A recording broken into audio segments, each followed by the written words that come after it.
The initiation phase. This is of course the first logical step in developing a project. This is a moment where you're realizing needs in your organization or your community and you want to work around that needs. At that moment you want to actually start seeking for key actors to develop a project around that need. Key actors being funders, possible partner organizations. It's important before contacting organizations that you really think thoroughly who you're going to contact, which expertise you need, or maybe even what geographical location you should have. On the other hand, if you have an idea, don't make it too detailed. Don't have a detailed project proposal ready. Otherwise, you don't leave any space for possible input from your partner. Another thing you should acknowledge from the start of your project is that conflict will arise. You're going to work together, and it's very logical that conflicts will arise. See conflict as something positive, not destructive, and try to work around them in a positive way. Don't avoid them.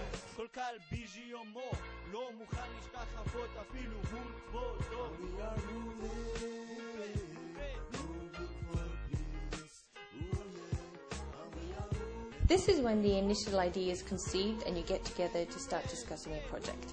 There are different things to keep in mind though. It's important to have a good and respectful communication. It can sometimes be difficult when you're working over a certain distance and not have the possibility to have a face-to-face meeting to try to outline your plans for your project. My main tip would be to try to spend a lot of time on discussing expectations and the projects, even if it's via email or a Skype call. Try to have the task division also written on paper and outline your project plans as much as possible to have a smooth partnership. There are certain things you should try to keep in mind.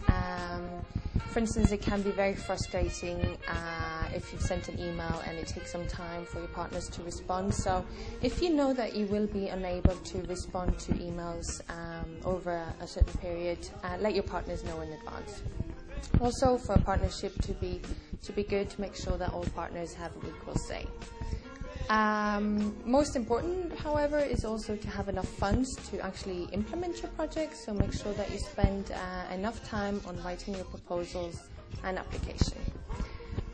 In the toolkit Partners for Peace, you can find more information on how to go about in the planning phase. You'll find some useful advice on conference call etiquette, for instance, how to communicate with your partners, and so forth. By planning and being prepared, you'll ensure that you have a good foundation for the implementation phase.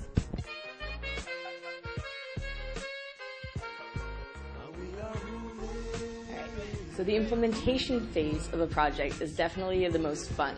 It's when all the planning you've done for months and weeks in advance finally comes together and you get to see the fruits of your labor.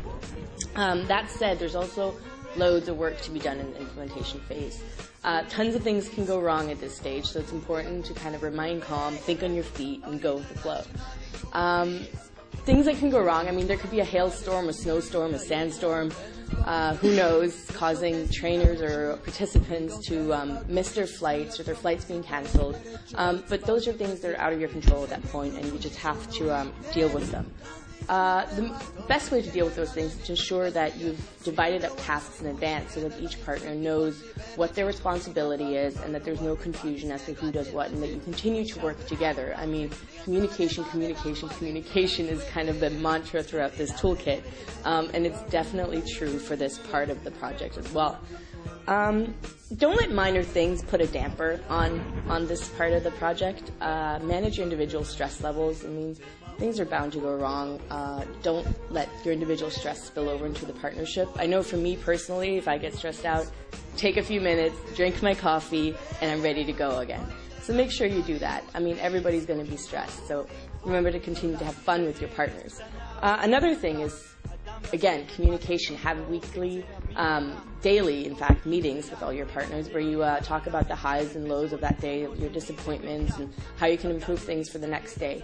Don't bring these things up in front of other participants. You know, be respectful to your partners and deal with them then. Finally, remember to have fun. This is the best part of the project. This is when everything comes together, so enjoy yourself. In order to make this part of the project a little easier for you, the toolkit includes further tips on how to deal with implementation.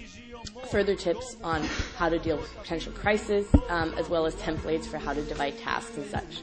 So hopefully this will make your implementation phase a little less stressful.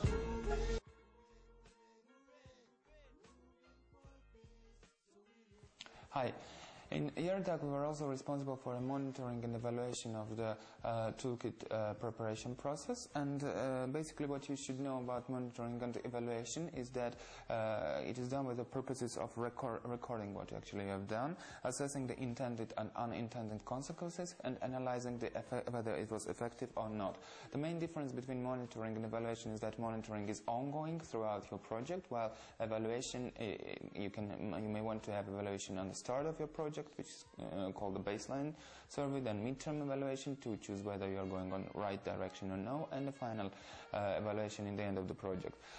Basically, the sources of information are very diverse, and you may assure you are using different sources of information like self-assessment tools, questionnaires, online surveys, which we have been performing during this project of toolkit preparation, also focus group discussions and so on. The more diverse and are your sources of information, the more valuable information and objective information you receive, which further assures you on a correct evaluation of the strengths and the weaknesses of your project and threats and opportunities.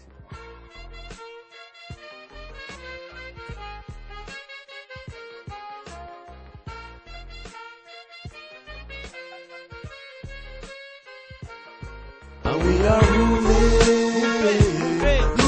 for peace. Ooh, yeah. And we are moving.